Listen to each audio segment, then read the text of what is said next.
Hey friend, welcome back to the Created Worthy podcast. I am your host and fellow worthy warrior, Danielle Damrell. On this show, we are creating space for genuine connection by unifying women of all ages, backgrounds, and experiences. So grab your favorite drink and get ready to listen as we take a deep dive into our stories, making sure to honor and protect them in the process. We will also uncover the threads of creative processing that have already played a part in each of our lives. When we know how to utilize this as a skill, we can continue growing into the joy-filled, triumphant women we are created to be. You are created worthy. Hello, Created Worthy listeners and people who are joining us on YouTube. I think we would still call you listeners, even though you're watching the video. But this is a very different episode of Created Worthy. I am not in my studio downstairs. I'm in my office, which is in my living room. And I just wanted to give you a little glimpse into what my private creative processing workshops consist of. So the first workshop that we did back in January was all about processing play. Processing play as an adult is a lot different than processing play as a kid. It comes a lot more naturally. So I'm going to give you a little sneak peek into the content that we go over in the creative processing workshops before jumping into the actual creative processing sessions that we do together as a community. But I think that this topic has been very impactful for quite a few people, including myself. So I just want to give it to you guys as well, and then invite you to join us if this is something that resonates with you. So the Greek philosopher Plato once said, "You can discover more about a person in an hour of play than in a year of conversation." The reason Plato said this was because he understood the power and the benefits of play. We are here to talk about engaging in play as a creative processing method. But in order to do that, you have to understand the purpose of play. Play allows people to try new things, learn new skills, and create or act out life events. When playing, people typically let their guard down and feel as though they are in a non-threatening atmosphere. But we have to get to the place where we see play as an acceptable thing to do as adults. There is a stigma linked to adult play as a processing method or therapy type. People generally think that play therapy specifically is just for children, and that is caused by a cultural misinterpretation. Many see it as childish or working against the type of productive work that is required of us as adults. Because of this stigma, the research behind the benefits of adult play therapy is limited, but the results of those who have engaged in this type of processing technique are so vast and prove to be a highly effective way to tap into the subconscious and unleash our potential. So, understanding the difference between engaging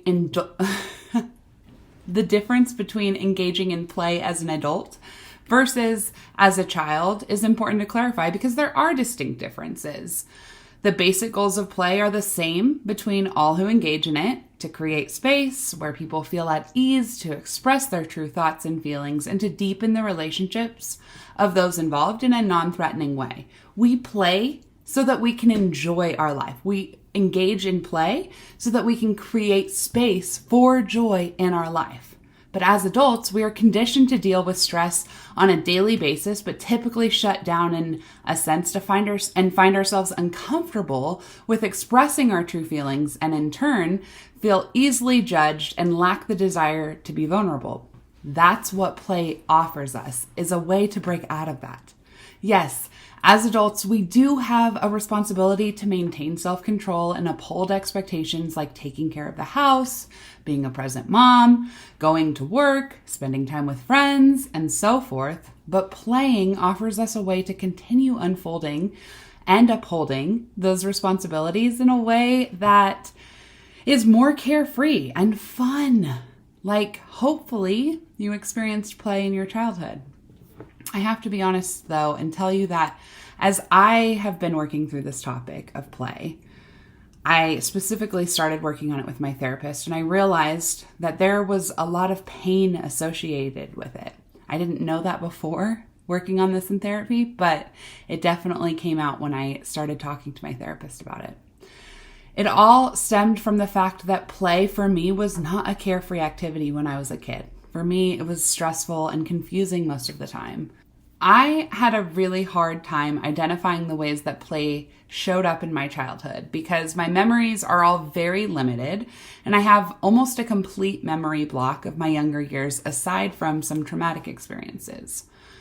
So working through play in my own trauma therapy this month has been a way for me to connect and heal my inner child while also purposefully and protectedly triggering myself in a safe way to uncover the unprocessed issues that I have with it from childhood. My whole goal in trauma therapy is basically to rewire my brain through retraining it to recognize things like play as healthy instead of fear-filled or painful. So this is all based on the concept of neuroplasticity, which is the brain's ability to reorganize itself by forming new neural pathways throughout life and in response to experiences. So while the brain usually does this itself in response to injury or disease, humans, if we focus our attention enough, can slowly rewire these neural pathways. Again, I want to remind you over and over that I am not a therapist and I'm not equipped to take you through any deep trauma. I share this in my workshop as well. I am not trained to take you through your own deep trauma in any way, shape, or form. But I hope that if you find that play is also triggering for you, that you would consider finding a therapist. And if you need resources or help finding someone, please feel free to reach out to me on Instagram. So the nice part is that by digging into topics like this, you can start to pinpoint those areas that you need to continue working through. I found that going into therapy with certain topics that you know you need to work through makes the whole process a whole lot more effective. So what does it mean to play? Well, contrary to how kids play, which is more imaginative and freestanding, adults typically engage in playful activities that are tied to some type of productivity or purpose.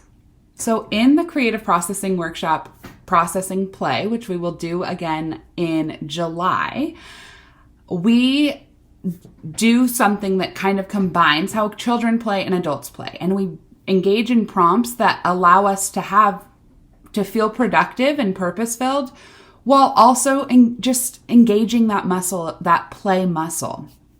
We set an intention and then we activate our creative minds to process through how we have in the past and should continue to play in our everyday lives.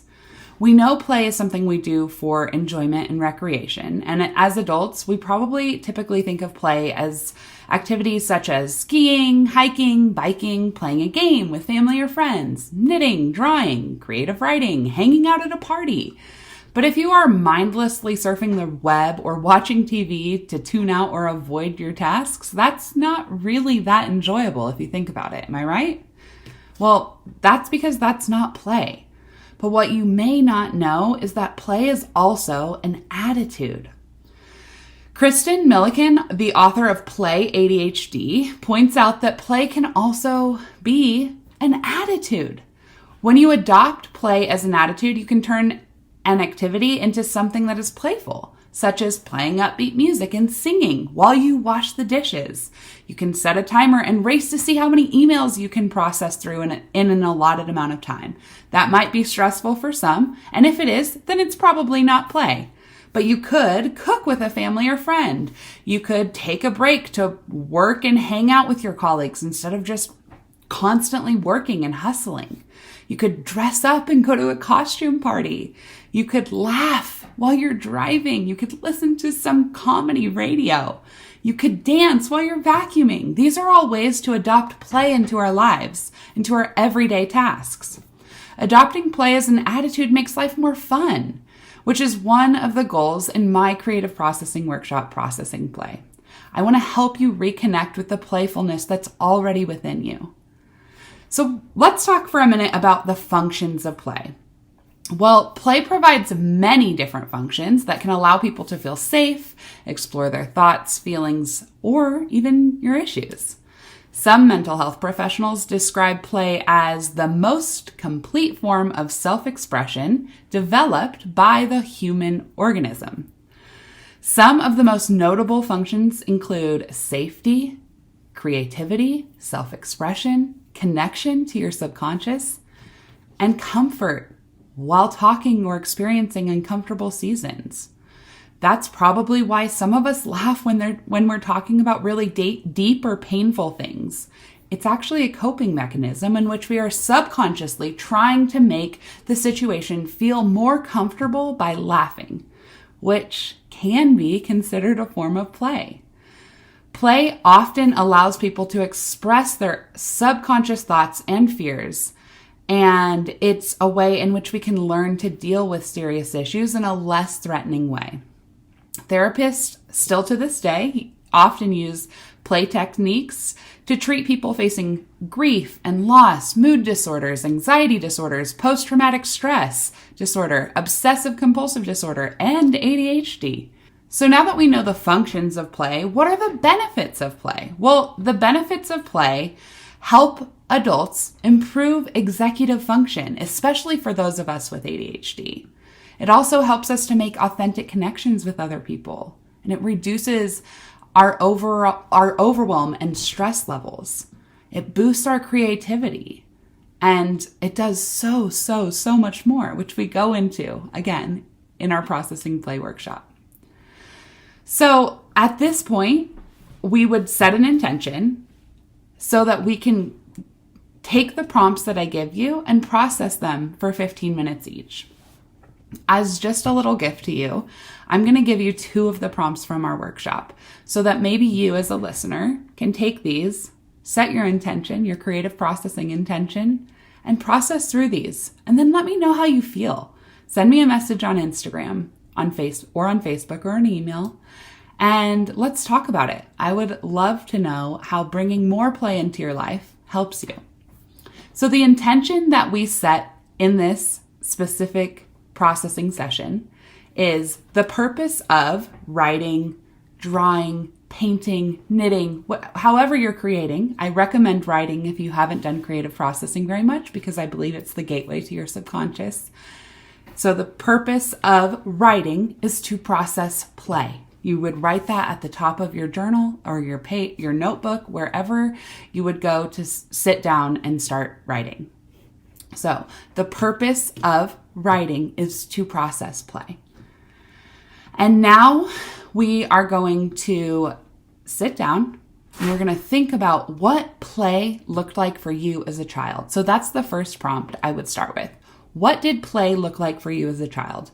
In the workshop, I give you a whole list of ideas, but for you, you could think about Barbies or blocks or playing with other kids in the neighborhood. Be as specific as you can. Or maybe if you were like me and you don't have specific memories, and maybe you didn't have time to play, or you don't have memories of playing, write down, was there time for play for you? Was play encouraged? And if not, process that. So if the prompt is, what did play look like for you as a child? And if you can't remember, then process how play was obsessed with you as a child. Did you have to be the adult? Was there no time for play? Was play encouraged? That's processing prompt number 1. Now, the second one I want to share with you is, how does play show up for you currently? And how can you give yourself permission to play even more? So again, in the workshop, I give a whole list of ideas of how you could possibly play now as an adult. But I would like for you to think of some of the things that we talked about earlier, how play shows up, maybe singing while you're doing the dishes or dancing while you're vacuuming. What are ways that play can show up in your life, or already does? And then how can you give yourself permission to play even more? What kind of impact does that have on you now? Do you take risks more readily because of how you played as a child? How does play show up in how you cope or interact with others? Those are kinds of the sub-questions that go along with the overall main prompt of how does play show up for you currently, and how can you give yourself permission to play even more. Now, if this was helpful for you, I want to invite you to come to my free monthly creative processing workshop. You can get all of the details on any of my social media pages or on my website. At the beginning of every month, I choose a date, and we have a free creative processing workshop. And then we also have private workshops available if this is something that really seems to help you. What I found is that creative processing is especially helpful for those of us with busy minds and who have a hard time figuring out how we can slow down and care for ourselves in the midst of our chaotic lives. So if this is something that you're interested in, please join us on the next creative processing workshop. And I will give you all of the details of how creative processing can be utilized as a tangible tool every day in your life to bring you more clarity, peace, and joy. All right, I hope you guys enjoyed this episode, and I would love to know if this was helpful for you. If it was, make sure to leave a comment or a review or send me a message, and I am excited to hear from you all soon. Have a good day. Thanks for listening.